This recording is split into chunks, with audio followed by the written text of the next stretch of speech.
Welcome to Burlap Teachers. Enjoy the video. In this video, I will explain how to make a header with Elementor. First, navigate to your WordPress dashboard and find the Templates section. Select Theme Builder and then Header to create a new header template. You can either start with a blank canvas or choose from Elementor's extensive library of pre-designed header blocks to jumpstart your design process. Now, let's add the core elements.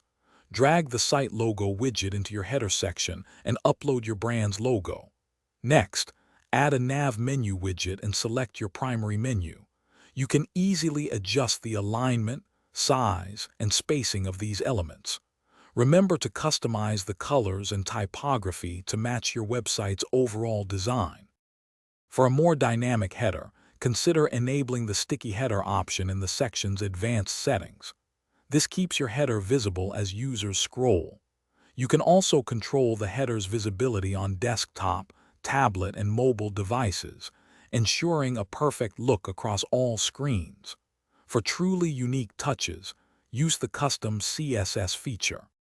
Once your header is perfect, it's time to publish it. Click Publish and then Add Condition.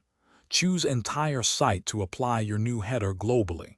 You can also add exclusions for specific pages or posts if needed. Don't forget to save your template so you can easily revisit and edit it later. Your custom Elementor header is now live. Thanks for watching. Consider subscribing if this video helped you.